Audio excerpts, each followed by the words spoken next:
പരീക്ഷണങ്ങൾ ഏത് നല്ല മനുഷ്യന്മാർക്കും ഉണ്ടാകും. അത് സ്വാഭാവികമാണ്.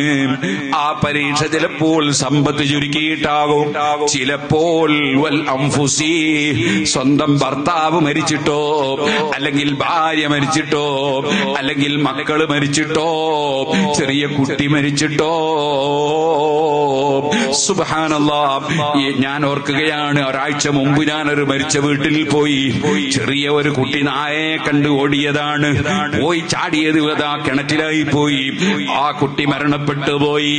ഇതുപോലെ ഇതിന്റെ പരിസരങ്ങളിലും ചെറുപ്പക്കാരെ ചെറിയ ചില കുട്ടികൾ അപകടത്തിൽ മരിച്ച വാർത്തകൾ അറിഞ്ഞിട്ടുണ്ട്. അല്ലാഹു തആല മാതാപിതാക്കൾക്ക് സ്വർഗം കിട്ടാനുള്ള കാരണമാക്കി കൊടുക്കട്ടെ.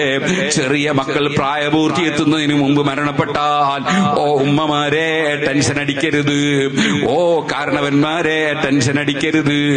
അല്ലാഹ് പറഞ്ഞില്ലേ, മാ അസാബ മിൻ മുസീബത്തിൻ ഫിൽ അർളി വലാ ഫീ അൻഫുസികും ഇല്ലാ ഫീ കിതാബിൻ മിൻ ഖബ്ലി അൻ നബ്റാഹാ ഇന്ന ദാലിക അലല്ലാഹി യസീർ. ഇവിടെ എന്ത് നടക്കുന്നുണ്ടെങ്കിലും അല്ലാഹു തീരുമാനിച്ചത് നടപ്പാക്കുകയാണ്. നേരത്തെ രേഖപ്പെടുത്തിയ സംഗതി നടക്കുകയാണ്. അത് നിങ്ങളെ പഠിപ്പിക്കുന്നത് എന്തിനാണ്? ലികൈലാ തസൗ അലാ മാ ഫാതകും.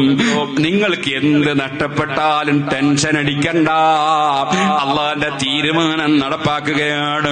വലാ തഫറഹു ബിമാ ആതാകും. നിങ്ങൾക്ക് എന്ത് റബ്ബ് തന്നാലും അഹങ്കരിക്കണ്ട. റബ്ബ് അവന്റെ തീരുമാനം രേഖപ്പെടുത്തിയത് നടപ്പാക്കുകയാണ്. എന്ത് കിട്ടിയാലും അഹങ്കരിച്ചുകൂടാ, എന്ത് സംഭവിച്ചാലും ടെൻഷൻ അടിക്കണ്ട. എല്ലാം റബ്ബിന്റെ തീരുമാനം അവൻ നടപ്പാക്കുകയാണ്. അപ്പൊ അല്ലാഹുവിന്റെ തീരുമാനത്തിൽ സംതൃപ്തി വേണം. അതാണ് മറ്റൊരു സ്ഥലത്ത് ഖുർആൻ പറഞ്ഞത്, വല്ലദീന സബറു ഇബ്തിഗാഅ വജ്ഹി റബ്ബിഹിം. റബ്ബിന്റെ പൊരുത്തം കരുതി ക്ഷമിക്കുന്നവർ അവർക്ക് സ്വർഗമുണ്ട്. സുബ്ഹാനല്ലാഹ്, ചെറിയ കുട്ടി മരണപ്പെട്ടാൽ, പ്രായപൂർത്തിയെത്തുന്നതിന് മുമ്പുള്ള കുട്ടികൾ മരണപ്പെട്ടാൽ, മരണപ്പെട്ട കുട്ടി ഉമ്മയുടെയും വാപ്പയുടെയും ഒക്കെ കോന്തല പിടിച്ച്, തുണിയുടെ തല പിടിച്ച് സ്വർഗത്തിലേക്ക് വലിച്ചു കൊണ്ടുപോകുമെന്ന് വരെ ഹദീസിൽ നബി സല്ലല്ലാഹു അലൈഹി വസല്ലം പഠിപ്പിച്ചില്ലേ? അപ്പൊ ക്ഷമ എന്ന് പറയുന്നത് നമ്മൾക്ക് എപ്പോഴും ഉണ്ടാകണം. ഇന്നമാ യുവഫ സാബിറൂന അജ്റഹും ബിഗൈരി ഹിസാബ്.